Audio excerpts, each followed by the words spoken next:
Patterson, and this is my final presentation. So the class this is for is called ISM. It means Independent Study Mentorship, and essentially it is just a way for us high school seniors, us high school seniors to practice and get a mentorship into the career field that we want to study in the future.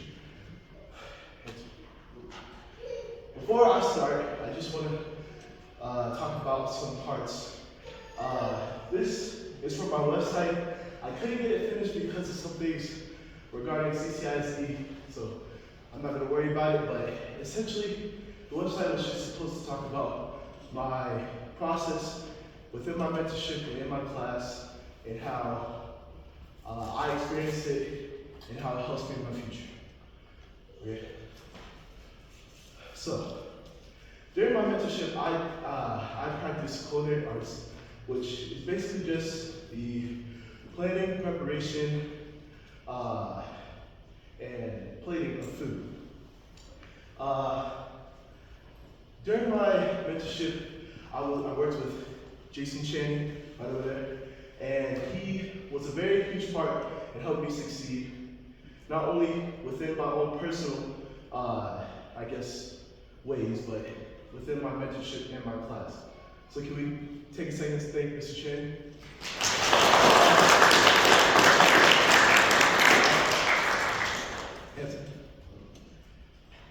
So, I want to talk about one very important time that throughout my mentorship that helped me in more ways than just cooking, but in skills like just having time management, being able to bounce back when troubles or things happen. And I want to talk about a time that on Wednesday we were making enchiladas, and we tried to do it the traditional way. It wasn't working out too well. And so we had to improvise and use a different technique or tactic to successfully make the food. And it worked out really well. I was able to finish the food. It turned out really well for everybody, and I honestly liked it a lot. This is the kind of mentor Mr. Channing has been for me. Very helpful, very understanding. He never got frustrated, maybe one or two times, but he never really got frustrated at me. He always helped me regardless. So, during my mentorship, I did a couple of things for my research. The two most notable things were my research on the importance of hygiene in the kitchen and the importance of hospitality. While those things have definitely helped me during my mentorship, the biggest part is the stuff I've done within the kitchen. One of the main things that I talked about was understanding how pricing works. As you can see, this is basically an equation that helps find the cost of the total food.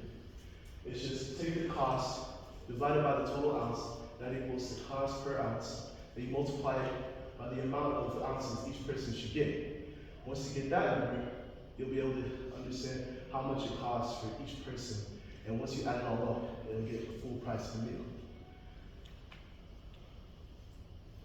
So, during my mentorship, I learned things regarding cooking, new recipes, skills to better understand how the process works, and basically just getting the aspect of cooking down, which is a huge part of culinary arts.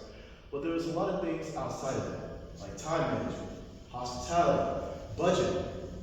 A lot of things go into culinary arts, especially when you do it in a way of selling the food rather than just making it for yourself. So my main challenge this year was probably just improving. I was told that last year my performance was not too good, and as much as I didn't want to hear that, I kind of knew it was true. It made me lose motivation in continuing the mentorship for a little while, but I realized that instead of letting that stop me, I used it as a building point and a driving point to help me succeed to the point where I'm at now. It definitely was probably the hardest thing, just because I thought I did really good, and I was hoping that it turned out well, but regardless, it helped get me back to the point of I need to do this in order to succeed. How will I do it, and how well will it turn out now? So for my final product, if you look behind you, you see the food. I made chicken Alfredo with spinach and for dessert tiramisu. Before we talk about the food or talk about anything else regarding that, I want to talk about the process of making the food. So first, you have to understand what happens before you even set foot into the kitchen. Those are things like budgeting, making a menu, and just understanding what you need. So the first thing you want to do is know what you want to make. That's probably one of the most important things, just because if you don't know what you're going to make, you're not cooking anything. The second thing is knowing what you have, knowing what to buy, knowing where to get it, knowing how much to get, and how much it costs.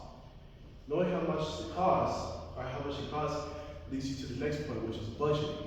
For me, that's probably the hardest part of the entire process, is understanding how to save my money, because I always want to use it to get other things. But understanding how to save my money and use it to help lead to buying whatever things I need is probably the hardest part, yeah. Now, while you're in the kitchen, before you even start cooking, the most important thing is having good hygiene. I look around at that table over there, four of my friends, they have the worst hygiene I've ever seen. No, but just understanding that you have to have good hygiene. So that means washing your hands as soon as you step into the kitchen, putting on a hairnet, putting on gloves before you handle any food, and also making sure that you do not cross-contaminate. That is probably by far the biggest thing I'll stretch, only because there are a lot of people with allergies and a lot of people with other dietary restrictions. And if you are not able to, improvise or accommodate for them, then you will get nowhere, regardless of if it's cooking or if it's just anything else. So, understand the process while cooking. First, you have to be able to cook it properly. Make sure everything's cooked all the way through. Make sure that there's no mistakes. The next thing would have to be making sure everything is seasoned well. I know none of you guys want just plain chicken and zero sauce on your noodles. That's just nasty. You want well seasoned, properly cooked food. The next thing is like I said before, making sure the food is not contaminated. If it's contaminated in any way for someone who has an allergy, that is probably the worst thing, because you don't know how that may affect them.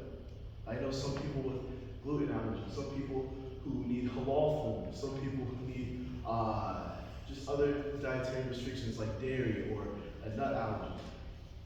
Those are all things you have to pay attention to and really look at whenever you're making food, knowing who you're cooking for and what you're cooking and how to make sure that they're able to eat is very important to the process. Now, the next thing is the after. After you finish cooking everything, you need to know how to properly plate it and or store it, depending on how you're getting the food to the people. And the last part is pretty optional, but it's showing hospitality. Going out there, helping serve the food is probably one of my favorite things. Making sure that you can, or not making sure, but if you get the chance to having a nice conversation with them, making sure that they feel welcome and they're not just there to eat food, but they're there to have a good time. One of the biggest things that influenced me regarding this is after everyone said when we get the food taken out, I always see Mr. Cheney going around talking to the people in the kitchen that are serving the food, talking to the people that are out there, always saying hi. He's never just sitting there, just eating his food and then leaving. He's always at least holding a conversation with one or two people, and that's probably what's helped me understand the importance of hospitality. Now, this is a picture of the product. We don't really need a picture, you can see it over there, but this is just during the process. You see the chicken being made, the sauce is made, the noodles being cooked, the tiramisu right there. Just a little picture of the inside of process and all that stuff. Now, finally, I want to thank you all for coming.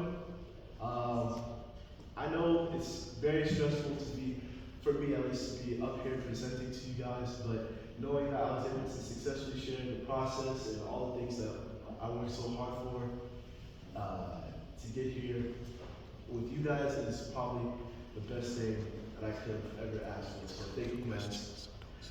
Thank you for Cameron for funding this. Thank you for Mr. Chaney, of course, for being able to help lead me to this point, for me to be able to actually share this with you guys. If there are any takeaways, I have you guys have good hygiene, have good hospitality, and enjoy the food. Thank you all.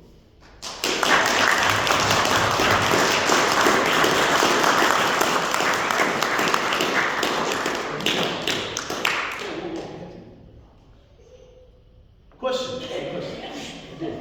So I know that you had something similar last semester. I wanted to ask, did you learn anything? Was there anything surprising you learned this semester? I think one of the main aspects is also understanding how a business works regarding culinary arts. It's more than just, like I said, it's more than just cooking food. You know, you have to know how to budget. You have to know how to manage your time. You have to know how to treat people so that they keep coming back. You got to know all these things in order to succeed. It's more than just being able to cook good food. Anyone else? What was your favorite dish to Favorite. I wouldn't say it's one from this year, but from last year, so I mentioned then. It would probably have to be some red beans or rice I made with Mr. Chaney. It was really good. The cornbread was probably my favorite part, if being honest, but it was just because that was, I think, the first or second time that I got to choose what we made, and it turned out really well. I really liked it. Everyone else, I hope, liked it, so it was probably just my favorite thing that I made so far. Anyone else?